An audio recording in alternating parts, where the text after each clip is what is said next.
and welcome back to the Beet Cooks On.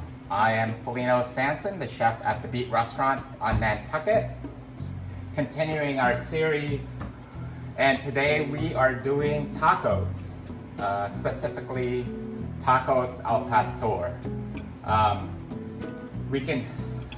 If we were to sit down and really talk about tacos, that's one of the subjects that you can speak days on about. It's like talking about pizza. So we're gonna try and focus in on this one unique taco. Basically, tacos Arabes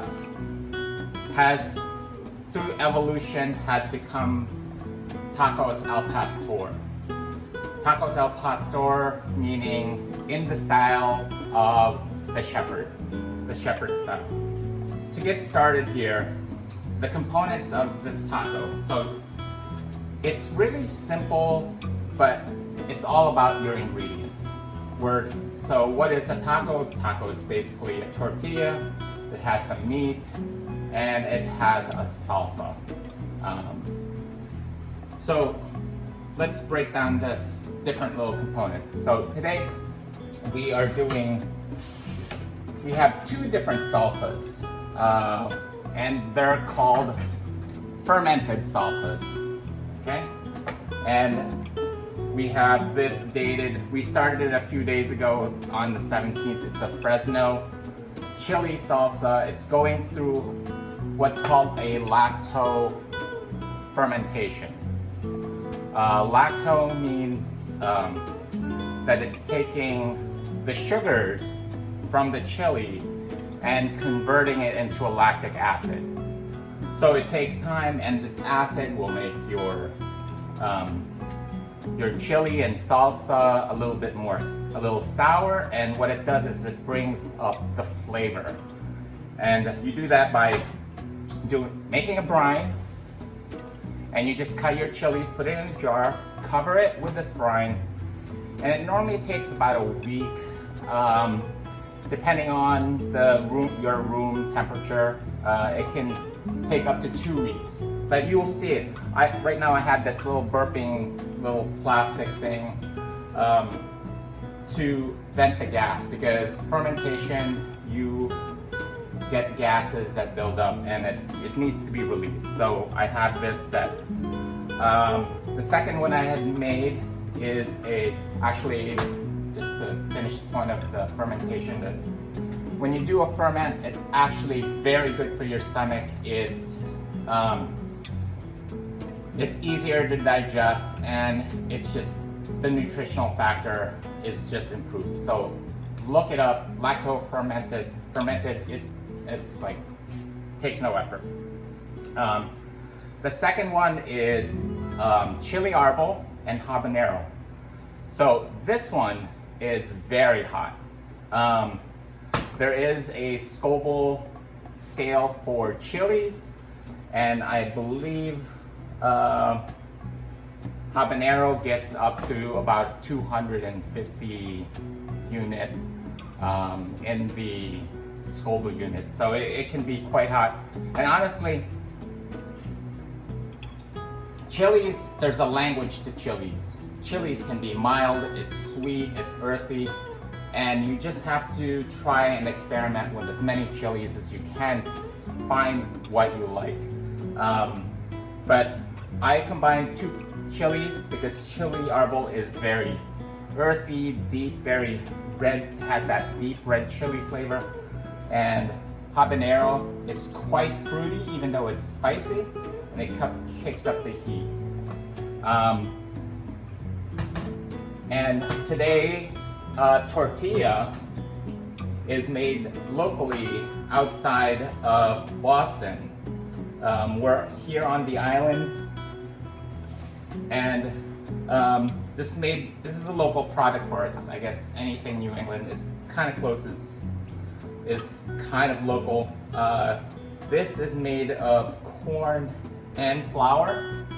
The reason I chose this tortilla is the fact that I feel like the commercial corn tortillas, which have really great flavor, just when they come out through that process of making it commercially, dries out, and that's why you end up with like broken taco shells. It's a mess. You're trying to eat it, it falls apart on you. And I mean, to have a serious taco, you really have to have a corn tortilla for the flavor. The way we do it here at Beet, we actually just toast them on an open fire. You just want that blistered toastiness, and I mean, look how pliable. That's like beautiful, perfect tortilla, and you get kind of the best of both worlds. You get that pliability of the flour, and you get the flavor of the corn. Okay, so traditionally, tacos al pastor is made with pork. Here we use chicken thighs. I think chicken is a great vehicle for chilies, and traditionally tacos al pastor is made with guajillo chilies, which is this beautiful, long, skinny, dried chilies. You can buy it in any of your local Latin stores. Break it open, it's dry, take out the seeds. I mean, it has this really beautiful, earthy, but sweet perfume to it.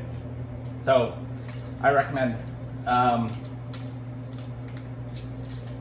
what you do with this chili is you try to take out the seeds because you don't want that much of the heat. And what you'll end up with is a paste that's not that spicy. Okay? So traditionally, tacos are something. The original recipe for tacos al pastor, you look it up. It's parts of it is in the Yucatan. There's sour orange. There's annatto. There's chilies. There's garlic and onions that you char in a comal, and you get that carbon flavor. And I did all that. I did my research, and I came up with this dark, rich marinade that after I marinated chicken with, basically, so start from scratch because honestly, you have to take these things.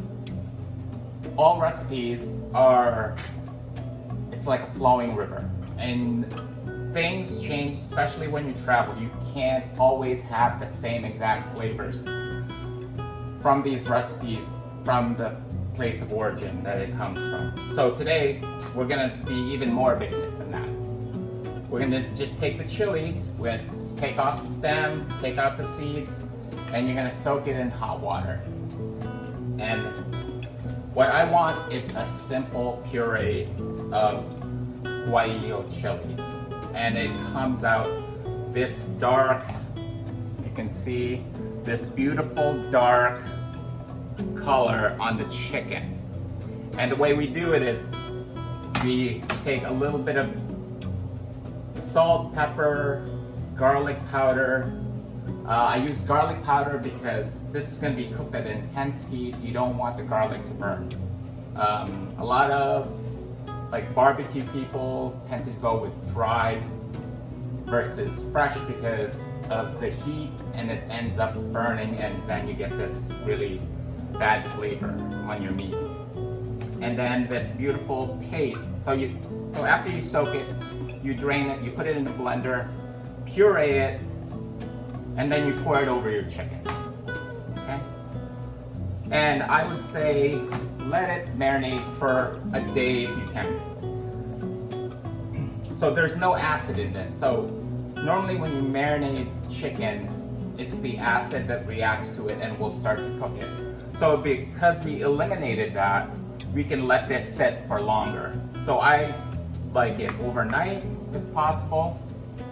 If not, what we do here is we actually vacuum seal our chicken, and what that does is it forces the marinade into the chicken, and it can go for a little bit longer time.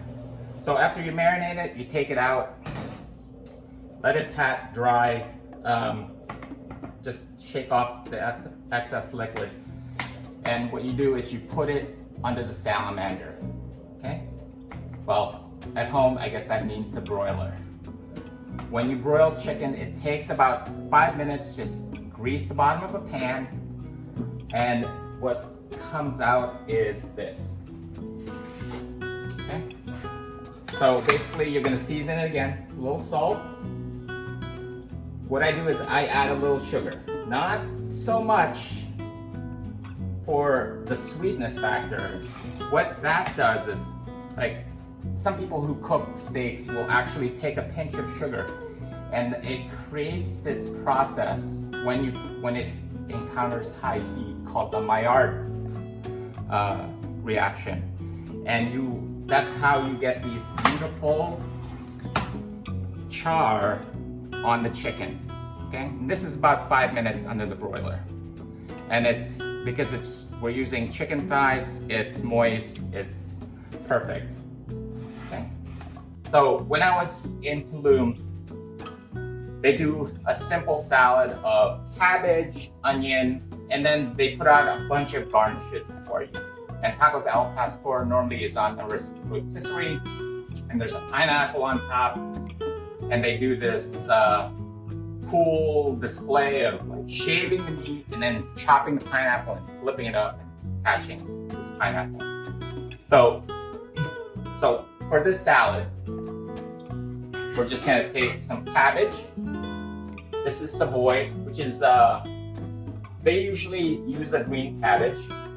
Okay, this is a little bit more tender than the regular cabbage. We're gonna put a little bit of sliced white onion, very thin, very traditional.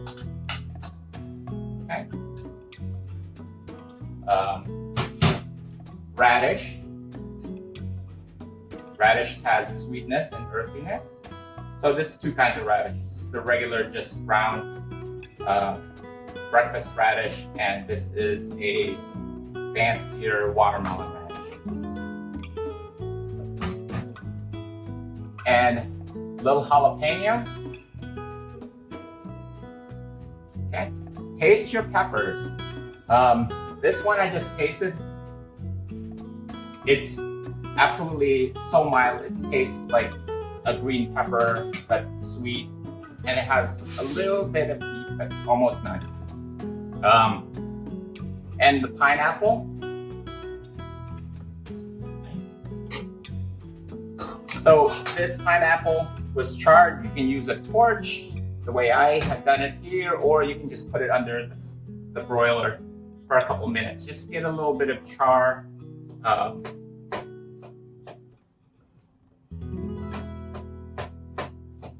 going to add that.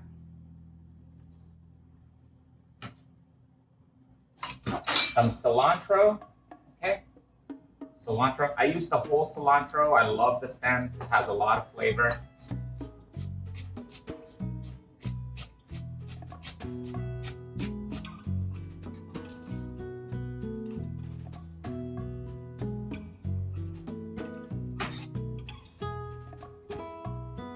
And lime juice. Okay. Fresh as possible. Always fresh. I'm gonna put a bit out. Wow. That smell. So amazing. Okay.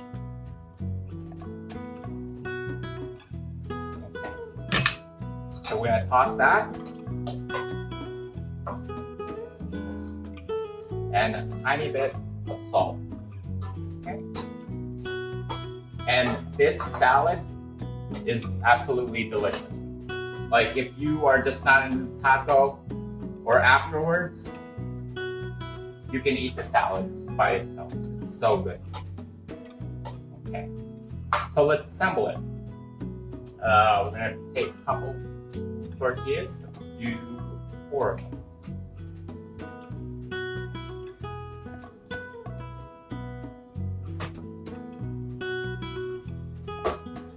Whack up some of this chicken.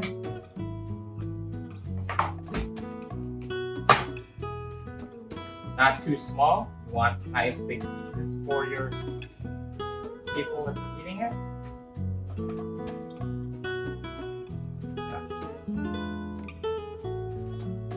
The smell from this chicken, it's just unreal.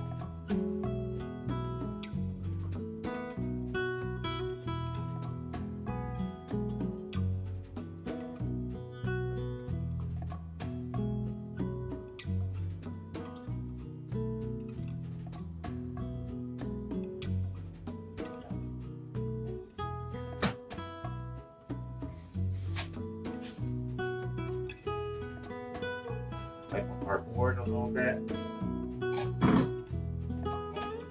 and a little sap.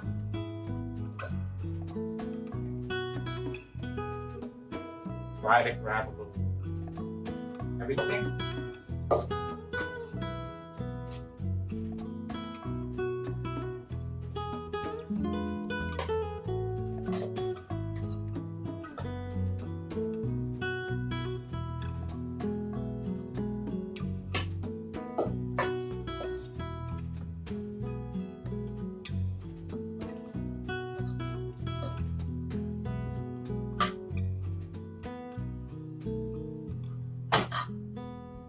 We'll do a little extra lime.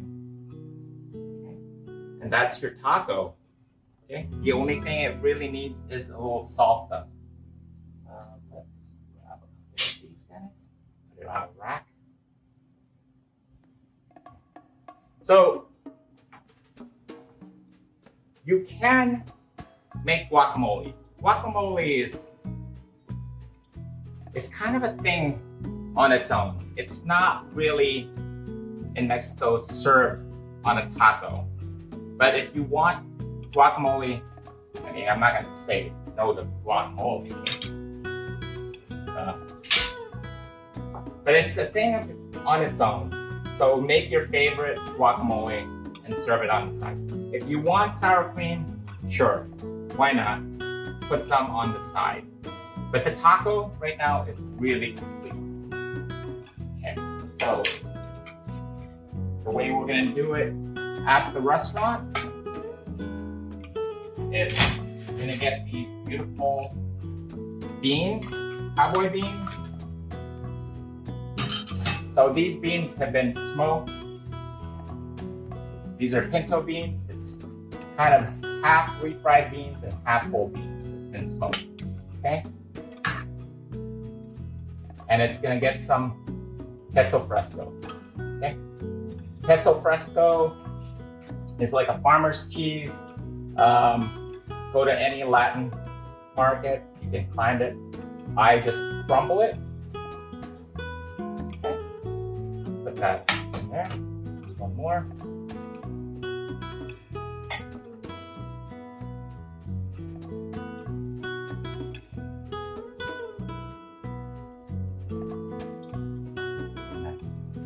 So basically, this is a dip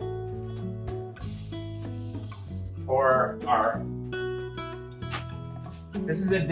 homemade tortilla chips right here, and we sprinkle this as they come out of the fryer with this chili lime powder. It's a favorite in Mexico. I mean, we don't necessarily endorse the product, but it's absolutely delicious. I wanted to make my own mix, but it just didn't come close. Really great product. We sprinkle it on tortilla chips as it comes out of the fryer. Perfect accompaniment to these beans. You just like dip them in, have your tacos, have a sangria or a margarita here, and just enjoy. And that's tacos al carbon. Oh, I'm sorry. It's not tacos al carbon. Okay. And that is tacos al pastor here at the Beet. I'm your chef, Felino Sampson, and see you next time at the Beet Cooks On.